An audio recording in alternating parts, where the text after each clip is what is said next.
السلام عليكم ورحمة الله وبركاته. تاريخ وصدق بالشمي لبدا كونية شنية لباتنكا يتبنتي إسماعيل حرسي عقال قدبدا برنامج كينانا نسكدو التاقي دونو تهريبك waxaa jira dhalinyaro Soomaaliyeed afartan jir ilaa 20 jir inta u dhaxaysa oo bariyahan laga daba baroranayo oo badaha ku dhamaaday oo tahriibay iyo kuwa lagu haysto jeelasha ay u samaysteen dadka muharribka nimanka Liibiyaanka waayahay haddaba waxa weeye tahriibkan iyo wixii kalifay waxa jira dad fara badan oo odayaal dhaqameed mas'uuliyiin iyo siyaasiyiin u fara badan oo la qiiroonaya dadkii dhalay dadka maalin kasta waxaynu ku soo toosnaa iyadoo la leeyahay dhalinyaro tahriibka joojiya iyadoo la leeyahay dalkiina nimca fadhida waxaan anigu caawa taaganahay ee fikradeeda ka hadlaya adigana waxaan jecelahay inaad aragtidaada commentiga igula wadaagto share garee barnaamijkan cid kasta oo ka qayb qaadatana fikirkoodan ku cabiri doonaa anigu waxaan taaganahay dhalinyarada tahriibtay maxaa tahriibiyay waxa tahriibiyay bilaa camal ama shiid sida hadda loo yaqaan qofku inuu shaqo aado oo gurigooda joogo iyo inuu shaqo tago keebaa rabo waxaynu ognahay maanta ee taalash ma hayo inuu shaqo tagaaba wacanta Soomaaliya haddaba waxa weeye wadankii shaqada taala maxay anfacaysaa anigu waxaan u arkaa dadka mas'uuliyiinta ama siyaasiyiinta ha noqoto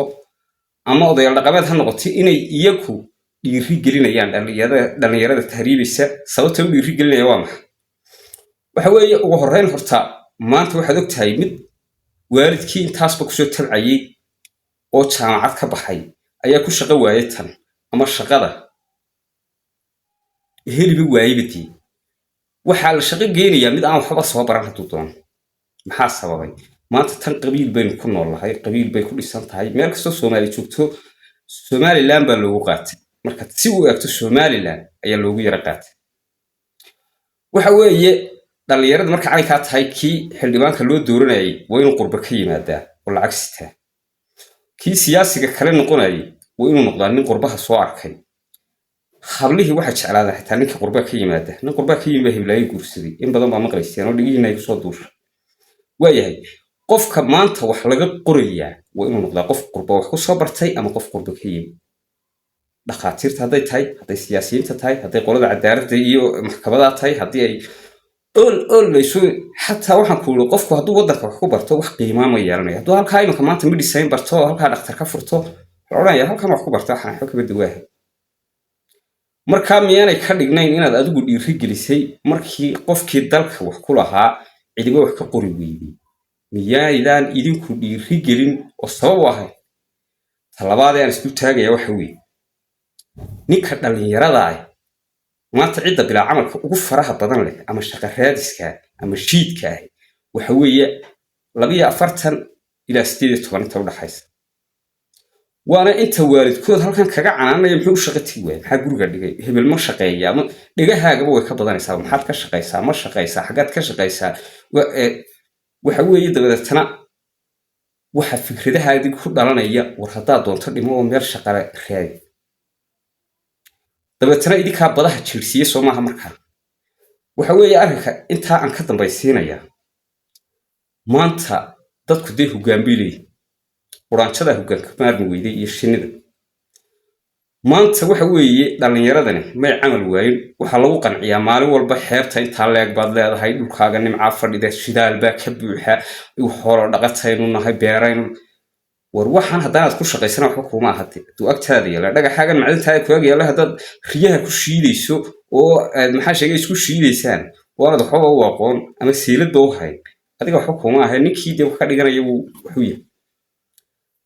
waxa weeye dalkan in yar baa ka tashata waa inta siyaasiga inta ganacsiga bes wax soo raaca jaranjaradaasina waa jaranjaro si wada adag loo marayo qodxaan badan sad ganacsado ku noqoto maanta Soomaaliya dhexdeeda waa inaad soo dambaabto 49 jeer sida aad siyaasi ku noqotaana kaba sii daran ba wanaag dadka nool qaar cunto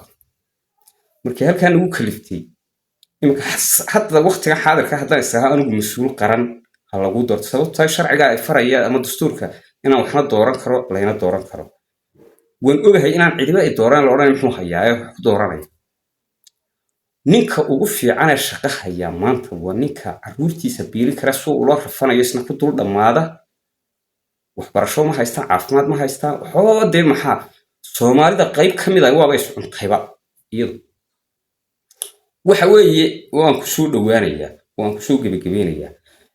arrintaas markay sidaa tahay inta shaqo tagta ee maanta noo maqan ayaa horta annaga wax noo ah waxaan dalka naga soo gelin baa naga soo galaday waan ognahay anagu taa 10 reer meel wada yaala 7 ka mid ah dibadda haddaan wax laga taray waxba kama duwaaha waa waxa weeye fiqiir nin kasta ama reer kasta inantooda waxay la rajeynayaan in lacag laho dibadda ka yimaado guri u dhisaa inuu guursado waana shaqaysta u Soomaa maanta ninka dalka jooga haddii sidaa loogu faamayo maxaa ka hay lahaa dhalinyarada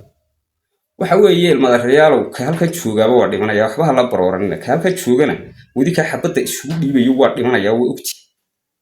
waaya kii tegayna wuu dhimanaya maxaa ku kala dooranaysa markaa dhimashada cidda aan la hadlayaa waxa weeye wixii maanta mas'uul Soomaaliga sheegtay dhalinyaradani markay halkaas sii wada socday doonta wada fuurayso lama yiraahdo ma ogaadeen inuu ka yimi mise wuxuu ka yimi ma jirteen iyo mise wuxuu ka yimi Soomaaliland lama yiraahdo Soomaali horta waa Soomaali markuu halka marayo ka dhimanayana waa nin qoys Soomaaliyeed ka dhintay Soomaali cidda dishay anigu waxaan u arkaynaa idinka ilaa maalintan garaadsaday waxaan maqli jiray dhulka iyo badda iyo cirka iyo wax walba inaga wax allaale wax aanu ka shaqeynana mid khasaba mooyaane ma helo dunida geligeedaba waa la qaybsaday waana loo heshiiyay heshiis baa laga galay dhulkan aan joogno marka ninka tahriibayana waa ninka hooyadii wax taray ay u ducayso ka ilaahay badbaadiye dhaafa waa nin shaqo tagay marka hore meeshan wax kale looma doonan shaqa loo doonto ninkuna inuu bilaa camal ahaado gurigooda joogay inuu shaqo doonto keebaa la qaatay warwaan islaamaya dhamaantii aragtidaada iyo fikirkaagana igala qayb qaado dhalinyarada tahriibtay masaxbada aragtaa mise khalad subscribe ka iga ilaawina subscribe ka share garay barnaamijkan inta kale idinkaan idin daayay anigu nin kasta oo tahriiba hadii ilaahay gudbiyo waxaan u arkaa inuu qoyskooda ka taala qaadi karay inan kastaana ay la mid tahay sababta meesha loo marana aan kibir ahayn war islaamaya dhamaantii